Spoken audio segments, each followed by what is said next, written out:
So when I was in my early and mid 20s, when I needed to change everything about my life, I think one of the big things was that I thought change was complicated. I thought changing habits was difficult.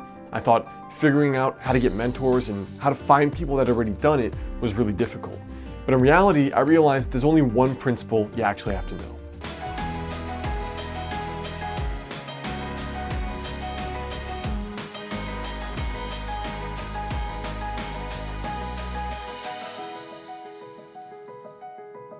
What's up guys, Alex here, author of Master the Day.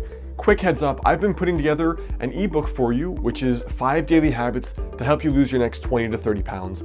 And it also contains inner game habits like we're talking about here today with changing your life, and not only your fitness, but your life. Now, when I first started working out, right, one of the big goals, the very first goals that I went after that took years and years and years to see progress on was getting fitter. I mean, I started working out at 18 or 19 right when I went to college, and it took years to really see noticeable results. But the big thing was that I was doing a lot of the stuff that I saw other people doing that apparently was working for them. I was doing protein shakes every day. I was going to the gym 5 days a week, training hard, like really pushing myself. I was sleeping enough. I was working out regularly with intensity. I was just doing weights. I wasn't running. I wasn't doing cardio. But at the same time, I wasn't quite getting the results I wanted. And again, I thought, my assumption, my mindset was that this had to be complicated. I assumed that this all had to be difficult. Now, thankfully now, I realized that's not necessarily true. But the big thing I realized was that all I had to do was push it just a little bit. Like we see all these videos of bodybuilders where their veins are exploding out of their neck and you're waiting for them to have an aneurysm. But for many of us, getting the results we want and even getting to a high level of success is about pushing it just a little bit. And so what I did was, from about year 4 to year 7, I just told myself, you know what? Just do 3 extra reps. So I would do bicep curls, or I would do leg press or squats or deadlift. And when I felt myself being tired, like, all right, time to drop the weight, I would just do 3 extra reps. So if it was 10, I would just crank out those last 3. I would push them, not too hard, but I would push them. If it was 9, and then I would push it another 2 or 3. And so I got into the habit of, I would go until it felt natural, and then once I felt fatigued, I would go just a little bit more.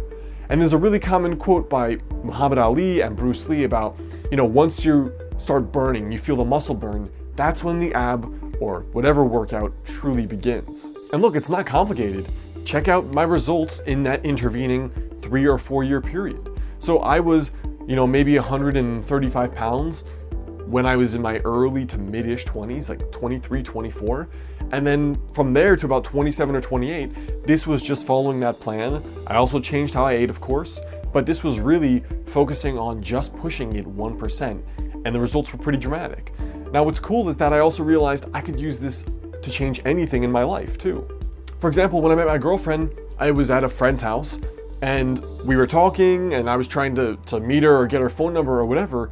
And ordinarily, right, there's like the ordinary version of ourselves and that 1% better or even 100% better version of ourselves. And I wasn't sure if she was interested in me. And so my normal self was like, screw it. She's obviously not interested. But I did that 1% better, pushed myself to be really uncomfortable and feel discomfort. And I asked for a number, and then a few months later, I even pushed myself even more and I got Broadway tickets, which by the way, she flaked on. But the thing is that if I didn't push myself that little 1%, then I never would have gotten into the relationship because I never would have had the guts to push myself just a little bit. Not a massive amount out of my comfort zone, but just a little bit is what got me a huge, life-changing outcome. Now, I also used this when I was trying to get a job in my mid-20s. I mean, when I graduated college, it was 2009. It was the worst part of the recession in the United States. So even though I had a good degree from a good university, it was just almost impossible to get a job. And all my friends that had different majors were getting jobs, and I wasn't. And all these other people I could see getting jobs that also were not well qualified. They weren't as likable, they weren't literally as qualified, and I literally, for the life of me, could not figure out why they were getting jobs that I was not getting. So as a result, I had to get really creative. And my normal self would have sent out a bunch of resumes, sent out a bunch of cover letters, but for 2 companies, I did something different. I pushed it just a little bit. For the first company, rather than submitting a boring cover letter resume, I shot a video like this saying how there were 5 ways I could actually help their company. Can you believe, or can you guess, who sent me an email within a couple hours of getting that video cover letter? Yeah, the CEO, the founder.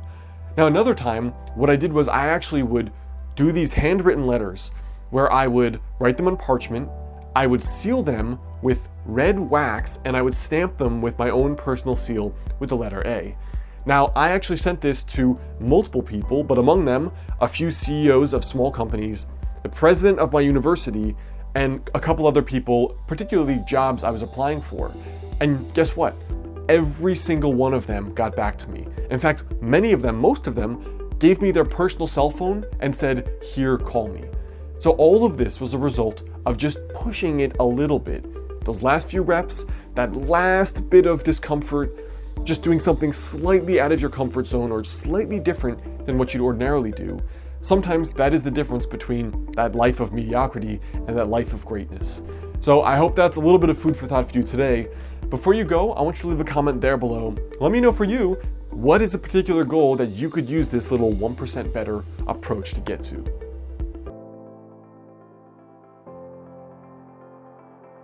Hey guys, it's Alex. Did you like this video? If so, there are really 2 ways you can stay in touch with me.